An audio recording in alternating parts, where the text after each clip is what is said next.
Assalamualaikum warahmatullahi wabarakatuh. Alhamdulillahirabbil alamin wassalatu wassalamu ala asyrofil anbiya'i wal mursalin wa ala alihi washabbihi ajmain. Alhamdulillah, puji syukur atas kehadirat Allah Subhanahu wa taala. Nikmat iman, nikmat Islam, nikmat kesehatan, nikmat kesempatan kita masih bisa dapat berkumpul di sini dalam rangka salat maghrib berjamaah. Kemudian dilanjutkan dengan majlis ta'lim dan insyaallah nanti akan dilanjutkan dengan salat isya berjamaah. Alhamdulillah, pada hari ini kita dalam keadaan dingin, hujan, kemudian itu adalah sebuah rezeki dari Allah Subhanahu wa taala dan kita tidak boleh marah. Hujan terus, berhentilah dulu. Nah, itu tidak bersyukur itu, Bung. Ya, jadi kalau seandainya hujan, panas, terserah Allah, bersyukur. Karena di balik itu semua ada hikmahnya. Artinya memang ketika Allah Subhanahu wa taala turunkan hujan, artinya memang saat itu manusia membutuhkan hujan atau makhluknya membutuhkan air hujan. Kan seperti itu kalau orang yang berhusnuzon atau berbaik sangka. Tapi kalau ada orang yang berburuk sangka, maka tadi ngeluh, hujan terus, dah aku nak pegawe, aku beli jas hujan. Ya, jangan banyak ngeluh.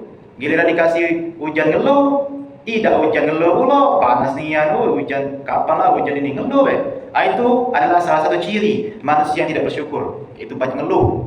Ngeluh dikit-dikit, ngeluh. Itu adalah orang yang tidak bersyukur atas takdir Allah Subhanahu wa taala.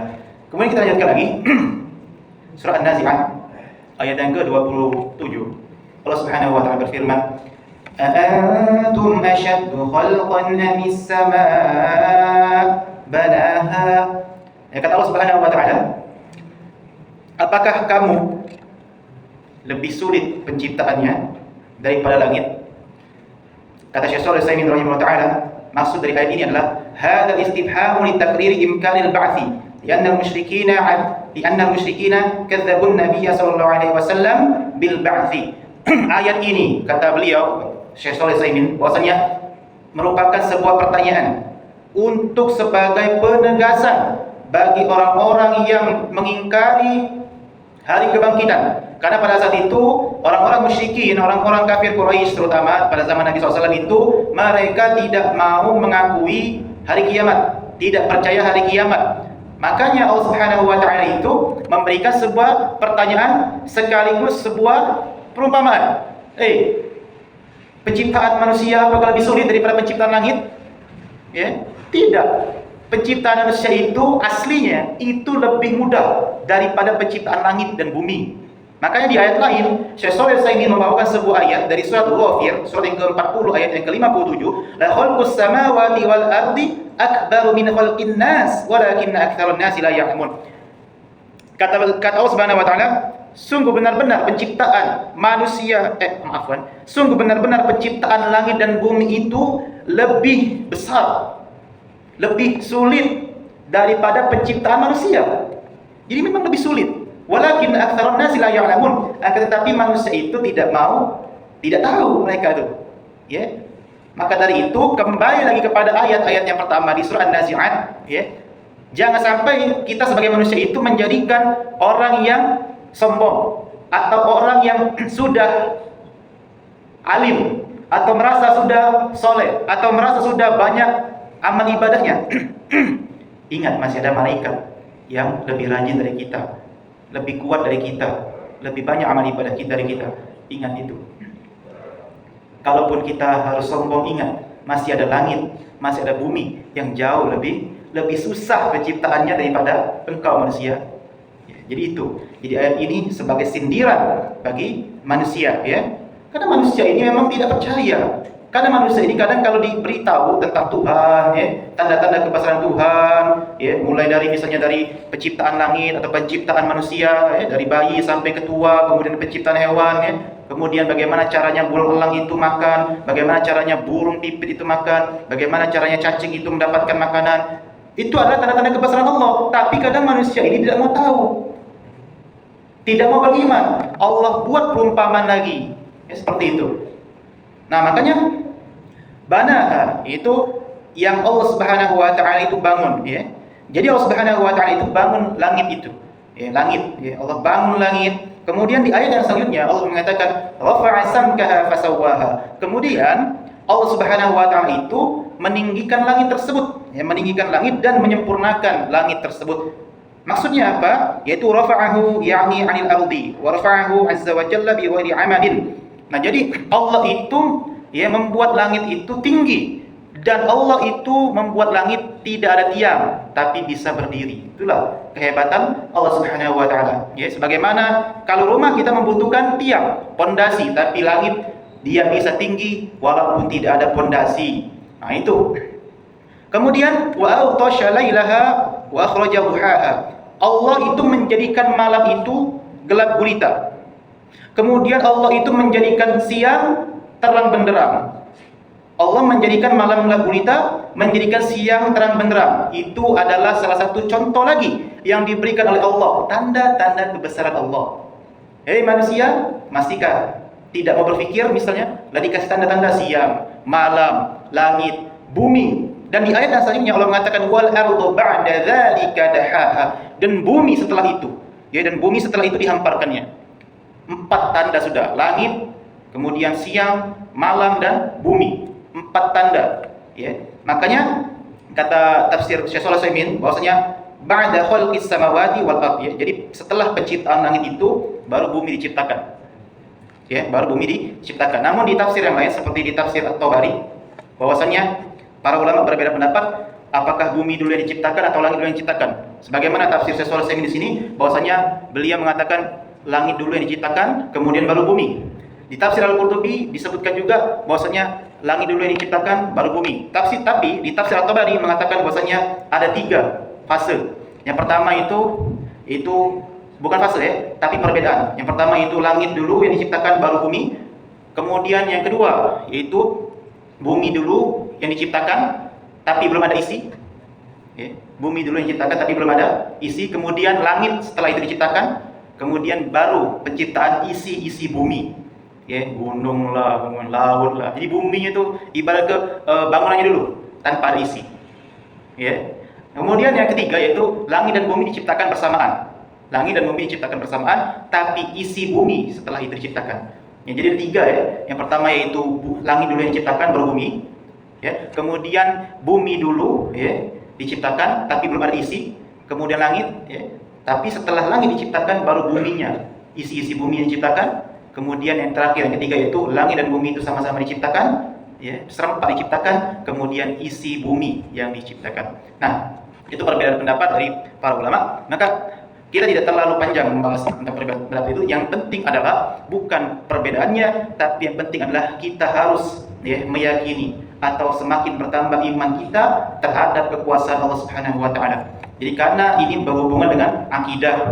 Jadi berhubungan dengan akidah, ya, keyakinan, supaya kita itu lebih yakin lagi terhadap kekuasaan Allah Subhanahu wa taala. Kemudian tanda yang keempat wal jibala arsaha. Kemudian gunung, ya, ditancapkan atau gunung diteguhkan, ya, ditancapkan atau diteguhkan. Ja'alaha rasiyatan fil ardi fala tansifalaha ar-riyah mahma qawiyat wa hiya aydan tumsikul arda la'alla tattaribu bil khalqi. Kemudian gunung ini kata Syekh Shalih Al-Utsaimin dijadikan tertanam atau ditancapkan di bumi. Kemudian, ya, ketika ditiup angin tidak akan bisa tersapu atau tidak akan bisa terbang, tidak bisa, ya. Kemudian menyeimbangkan, ya, menyeimbangkan bumi. Jadi fungsi dari gunung itu adalah untuk menyeimbangkan bumi. Kalau seandainya di sini goyang, maka di sini tidak akan goyang, ya. Di sini goyang, di sini tidak akan goyang. Kalau goyang-goyang galau, kiamat baru. Nah, itulah fungsi gunung. Jadi menyeimbangkan, ya, bumi supaya tidak goncang semuanya. Ya, kalau goncang galau atau goyang galau gunung itu, maka itulah terjadi kiamat.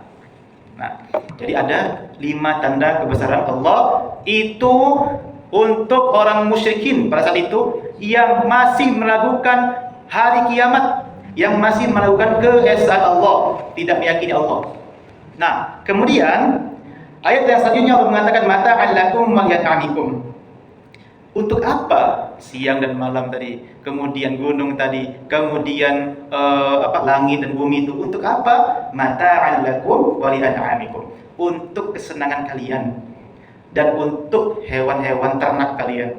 Jadi gunung, siang, malam, bumi dan langit semuanya untuk manusia. Untuk makhluk Allah Subhanahu wa taala, untuk hewan-hewan kita. Semuanya untuk kita. Tapi orang musyrikin tidak mau percaya, tidak mau, masih mendustakan Allah, masih mendustakan hari kiamat, masih meragukan keesaan Allah. Padahal ini semua untuk manusia di bumi. Ya, hujan diturunkan, kemudian sawah dipanenkan, jagung dipanenkan. Ya, ada musim durian. Sekarang lagi musim apa? Durian ya? Iya betul lah.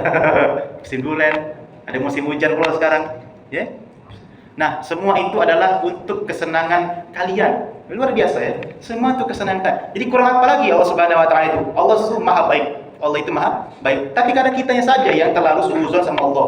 Dikasih hujan, ngeluh. Dikasih durian, ya, ngeluh pula. Ya. Sudah jauhi durian. Jangan dekati kalau pening, ya. Kemudian dikasih ini ngeluh, maka orang itu tidak bersyukur.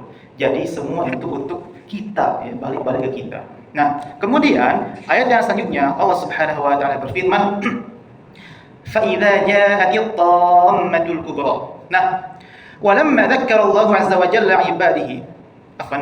'ibadahu bihadhihi an-ni'am ad-dalla 'ala kamali qudratihi wa rahmatihi, dzakkarahum bimalihim al-hatmi alladhi la budda minhu.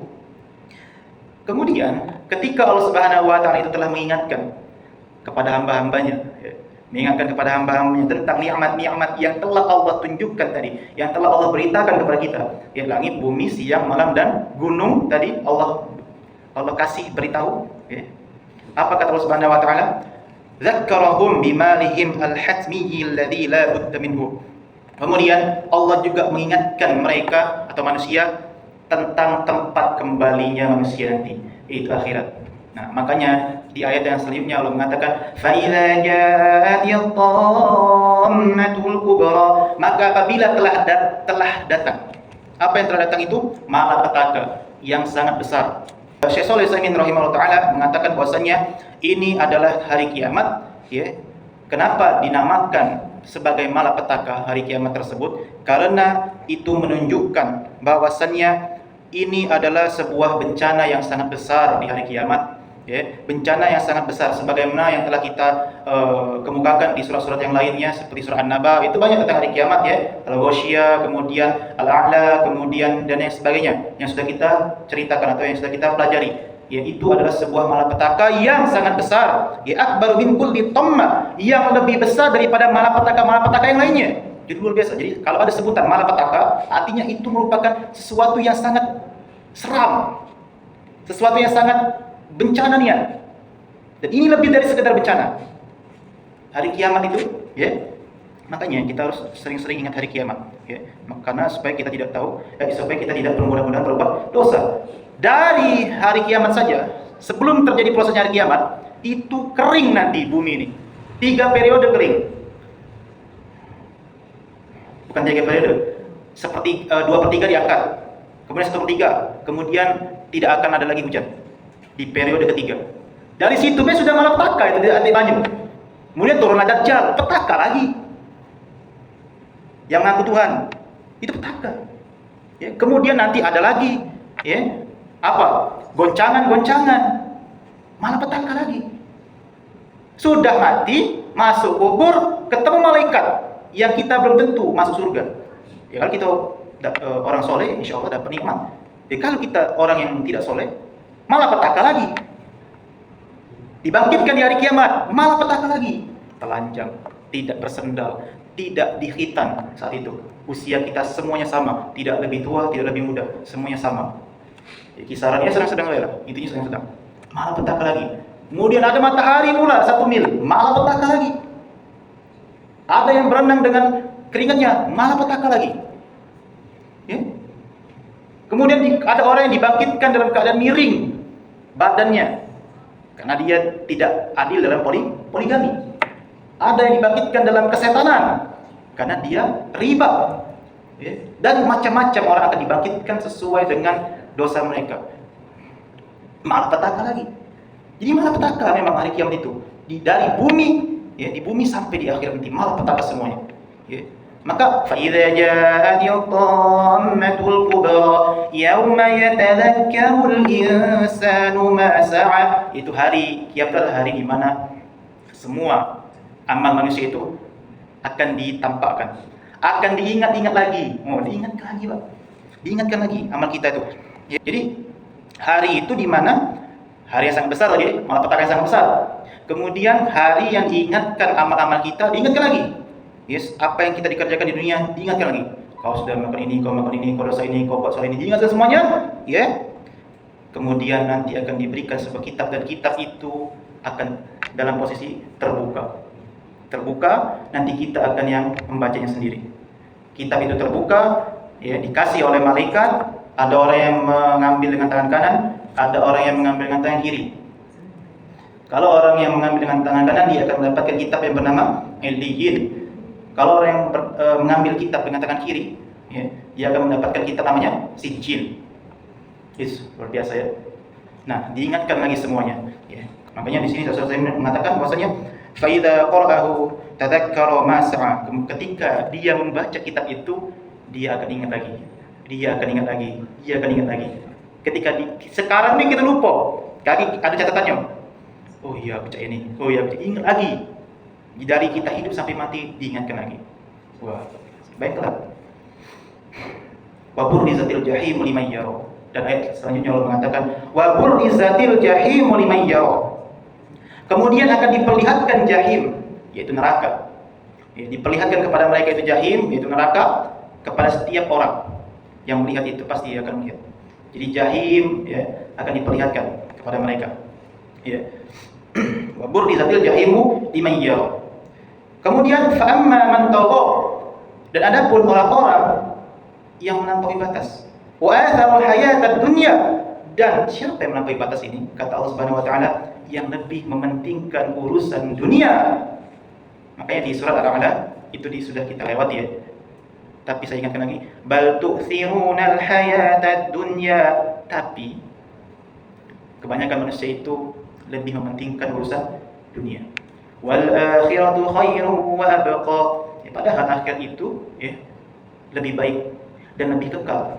Makanya kata Syekh Shalih Al-Utsaimin di sini ketika menafsirkan ayat fa'amma man tagha wa athara al-hayata dunya hadzani wasfani huma wasfan ahlan nar, ini adalah sifat dari ahli neraka. Apa itu at-tughyan? Itu orang yang melampaui batas. Wa huwa mujawazatul had, itu melampaui batas ketika wa itharu dunya 'ala al-akhirah, ketika dia itu ya lebih mementingkan dunia daripada akhirat. Ya, mencari dunia daripada akhirat. Makanya ya, kita tidak munafik ya, termasuk saya sendiri. Ya, bahwasanya kita pasti lebih banyak fokus ke dunia. Maka dari itu kita harus punya strategi agar bisa ya kita itu lebih maksimal lagi dalam ketaatan kepada Allah Subhanahu wa taala. Maka carilah pahala-pahala yang lebih besar pahalanya, seperti berbakti kepada orang tua, malam Lailatul Qadar, kemudian puasa Ramadan. Hal yang wajib-wajib itu pasti pahalanya besar. Ke masjid, ya, ditambah lagi sholat sunnah, ya, seperti itu. Carilah pahala-pahala yang besar. Itu adalah strategi agar kita itu ya tertutupi, ya.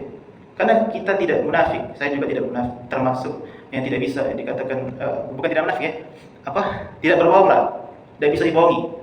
Bahwasanya kerja saja kan kadang kita dari jam 8 sampai jam 4. Ada orang yang kerja dari jam 8 malam sampai subuh. Itu sudah berapa jam itu, ya.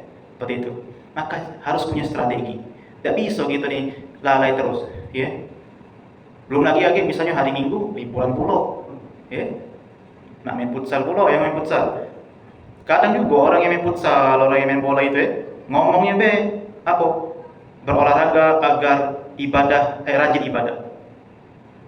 Faktanya ketika mereka setelah olahraga tepar, malas beribadah, malas ke masjid, tepar. Ya, makanya ketika olahraga itu secukupnya. Itu. Jangan sampai nanti ya, semboyan berolahraga agar rajin beribadah ya hanya sekedar semboyan saja. Maka kita harus punya strategi. Jangan sampai kita itu ya, melalaikan ketaatan kepada Allah Subhanahu wa taala. Bukan hanya itu saja, bukan hanya lalai dalam keadaan ibadah, tapi berbuat dosa, itulah orang yang melampaui batas juga. Ya. Berbuat dosa itu adalah orang yang termasuk melampaui batas. Karena tujuan kita yang pertama itu wa ma khalaqatul jinna wal insa illa liya'budun. Tidaklah kuciptakan jin dan manusia kecuali untuk beribadah kepada Allah Subhanahu wa taala. Itu tujuan kita utama. Ya. Jadi setiap agar kita itu dapat pahala, ya sifatnya mubah. Ya, mubah ya. Maka bismillah. Diawali dengan bismillah. Terus bismillah. Nak jalan kaki ke masjid bismillah. Nak naik sepeda olahraga bismillah. Nak main futsal bismillah. Nak pergi ke kantor bismillah. Ya. Bismillah bismillah. Nah, itu akan dapat pahala. Itu yang hukumnya mubah. Tapi kalau yang hukumnya haram tidak boleh. Ya. Kalau yang hukumnya makruh apalagi tidak boleh. Ya. Ada tak orang yang rokok bismillah dulu?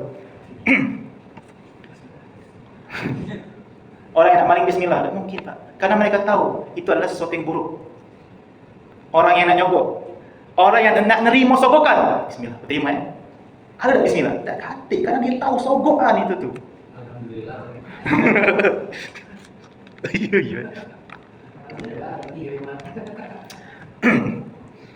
Jadi sesuatu yang mubah itu ya, diawali dengan bismillah supaya ada keberkahan dan mendapatkan pahala kalau niatnya baik. Ya. Kemudian fa innal jahima hiyal ma'wana.